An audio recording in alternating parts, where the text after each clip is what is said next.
Hey everyone, it's time for an incredible story from our space. Sometimes asking for more than you can manage can result in losing what you already have. Today on our space, the Chi Goes First story. The bad wife requested an open marriage but changed her mind when it became too personal. I laughed in her face and left her with very little. I never imagined that I would join the open marriage cliché, but look at me now. Life comes at you quickly. I'm 42 years old and married to Adriana, 41 years old. We've been married for more than 15 years, have an 18-year-old daughter, and our marriage has never been too crazy in either positive or negative ways. Since we're both introverted and not particularly adventurous, I believe that's part of the reason why the way things have gone has surprised me so much. I feel it's important to say that I believe that our life in the bedroom has always been perfectly fine.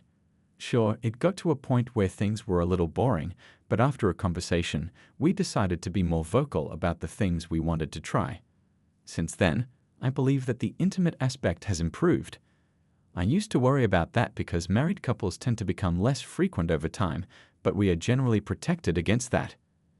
I believe that knowing that, along with our generally laid-back personalities, should make it easier to understand why I never saw Adriana.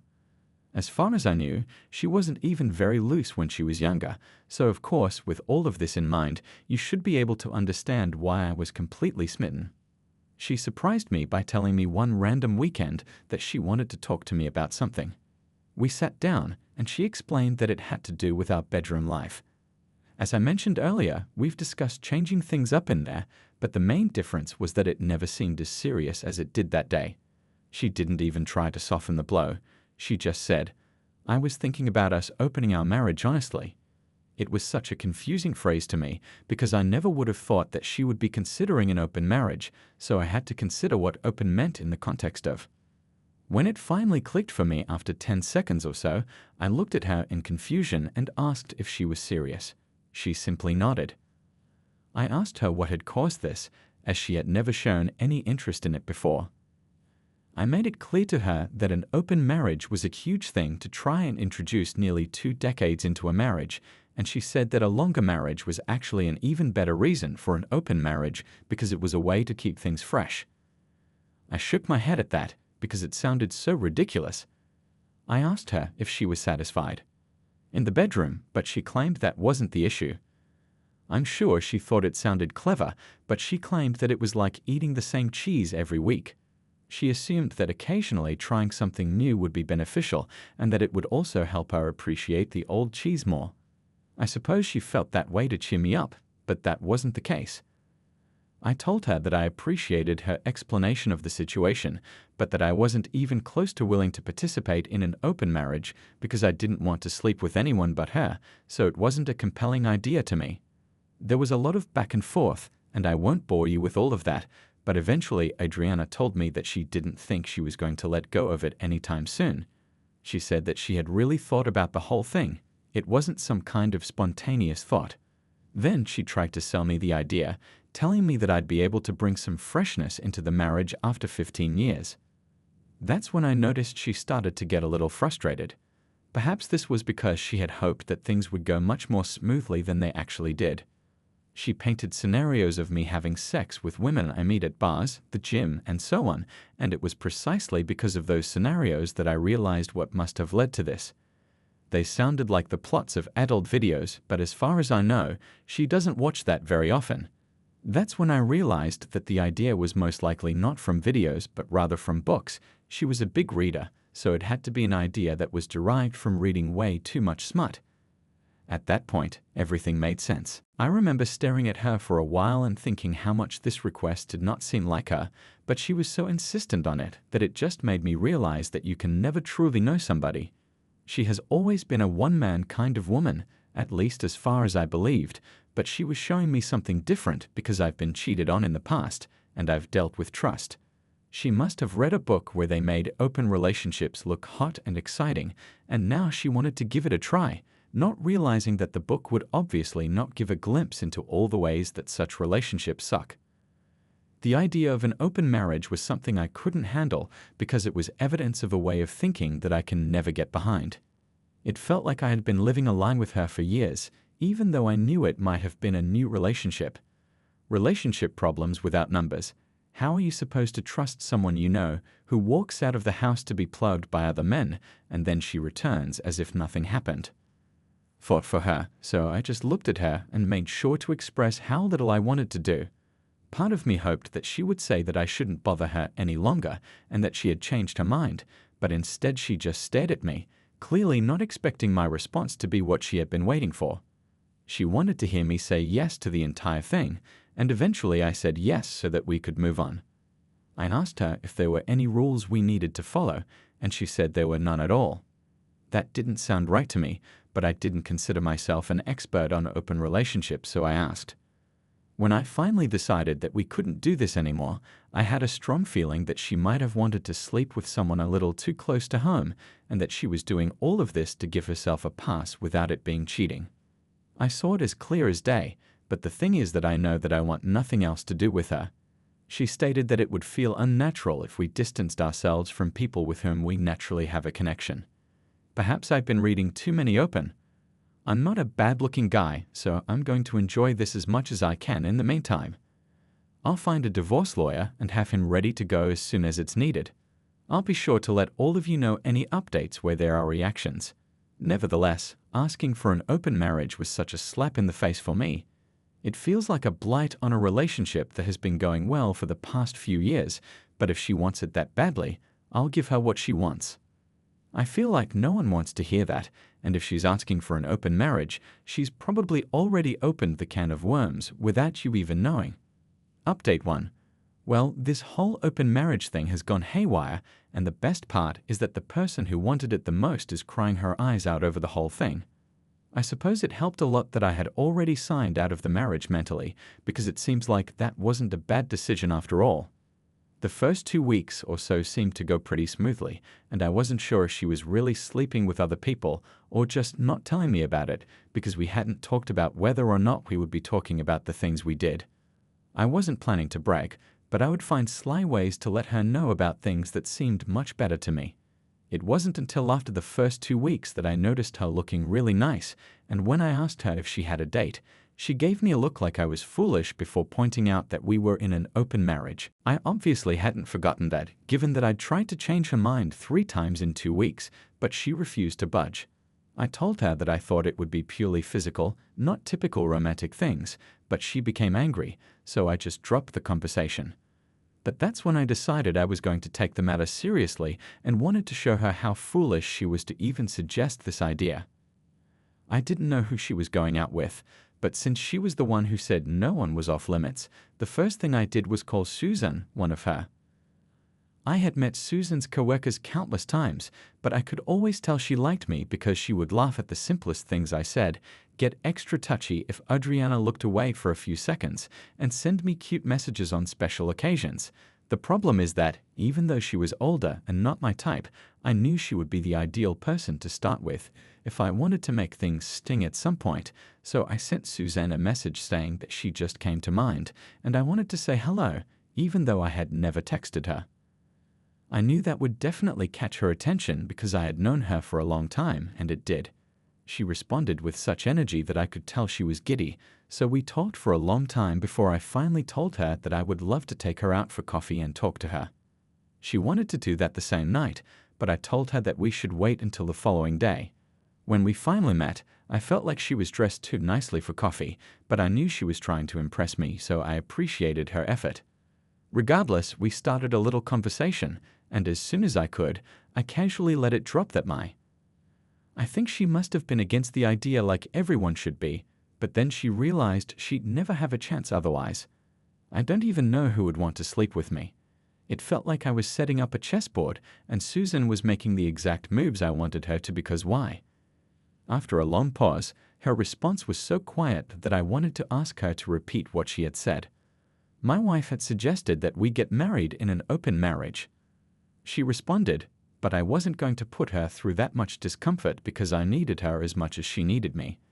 Fast forward to when I followed her to her place and we did the deed.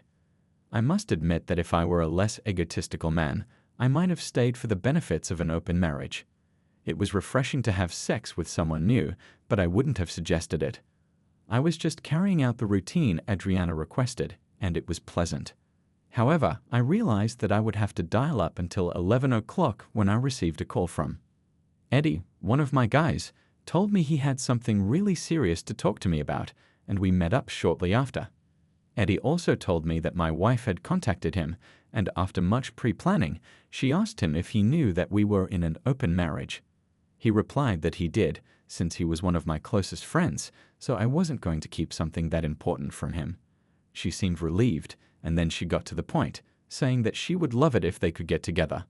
He asked her if she thought I would be okay with that, but she simply replied that we both knew the ground rules, so it's happy. She seemed to want Eddie from the beginning, and after so many years of our friendship, she realized she could get him through legal means. This explained why she didn't want to establish a rule that we couldn't sleep with anyone too close to home. It was actually quite perplexing to me that she went to that length in order to fulfill her fantasy with my best friend, and I honestly blame all the smut that she had gotten into reading anyhow. Eddie refused to talk to her, but she tried to get him to crack, stuck to his guns. She begged him not to tell me, even going so far as to lie that one of our rules was not to discuss the people we were seeing. He told her that he wouldn't tell me, and this call was allegedly taking place just moments after he had promised her that this is one of the reasons Eddie is my best friend. His loyalty has never been questioned. However, it was at that moment that I realized I had to go nuclear too, because she wanted an open marriage where friends and possibly even family weren't off limits. I was going to give her exactly what she wanted, so we pulled up to the house of. I called Sarah, the least of her close friends, while I was parked in my car across the street to see if she was home. When she answered, she was very surprised to see me, but I explained that I was in the area and that it felt like I hadn't seen her in a long time. She didn't seem to doubt me because it had really been a long time since we had seen each other. After a lot of small talk, I'd finally let the open marriage line drop before pretending I wasn't supposed to be talking about it. Feel free to discuss that. I already knew everything. It wasn't surprising that she knew, so I began to paint a sob story about how my wife was enjoying the whole thing, but I hadn't found my own enjoyment in it. She didn't say much about it, but she seemed to be thinking when she asked if I wanted something to drink. An hour later, everything was finished, and I had a good time again. At that point, she began to worry, but I reassured her that everything would be okay because it was within the. She only began to relax when I realized that I could never have handled it so easily if Adriana's friend hadn't been as loose as she was. I had heard enough rumors about her to know that it wouldn't be too difficult unless I wasn't her type. When I got home, my wife asked me where I had been, but I didn't answer in the hopes that she would drop it. She asked again, and I knew she was already growing irritated because she hadn't received a response, so I decided not to waste time and told her that I had been at Sarah's house. Naturally, all hell broke loose at that point. I could tell she was trying not to act panicked, but she asked me what I had been doing there, and I purposefully delayed my response. At that point, she became agitated. Normally, I would have yelled at her and told her to stop being so pushy, but since I was taking advantage of her discomfort, I didn't mind at all. I don't think we should be discussing this because that part really set her off, and she began to rant about how Sarah was her friend and not mine, so if there was anything I was doing there, she deserved to know. I haven't been vocal about the things we've been doing under the new arrangement, so why must I start now? I knew that was sufficient to answer her question, and she was stunned. I could almost see her brain rushing to process what I had just said, but there was only one possible interpretation before she could say anything. I had said that no one was off limits, but one of my best friends. Are you serious? You couldn't find anyone else in the world. It had to be one of the closest people to me. It was clear that she assumed I was unaware that she had approached my friend first-to-be. Since I knew that if I actually started talking about how she had tried to have sex with my friend first, I would end up crying into her, which is why I didn't just stop at her coworker. If it weren't for that, I would have kept friends out of it. Instead, I just laughed and asked her if she really wanted to go down that path. I wanted her to commit to acting superior because I was about to slap her in the face with her hypocrisy if she gave me the chance. I asked her again, but she didn't respond, so I nodded, agreeing with her decision to keep quiet. She claimed that she hadn't given it enough thought. I interrupted her and reminded her that she had actually told me when we first discussed it that she wouldn't let it go because she had given it some thought. Now that she hadn't, she started crying, and I didn't care. I made a mistake and laughed for a long time. I'm not sure where it came from, but it was obvious that parts had hurt her deeply. This is what you wanted. I'm not sure if you wanted it because you wanted infidelity to be forgiven or whether you effed up, and now you don't want to do this anymore, so great, neither do I, I'm done. Pack your things and leave. At that point, she began to scream uncontrollably, but I just left the room and wanted to sit in the garage. I was grateful that our daughter had left for college and didn't have to be in the middle of all this drama, so I messaged my lawyer to let him know I was prepared to go through the divorce process. She eventually left the house without much of a fight, and that was a few days ago. I have documents. She just wanted to satisfy a very specific itch, and I hope that the final phase of this relationship won't cause me too much stress.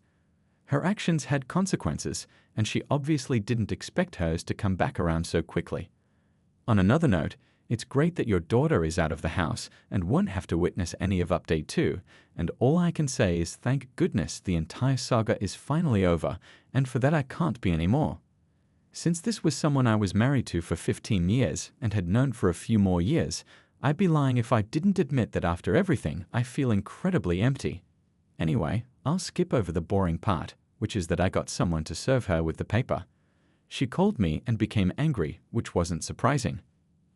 I let her yell and shout all she wanted to, though it was a little more annoying that she felt that was necessary because I felt that her moving out should have made it obvious that I no longer wanted to be involved with her.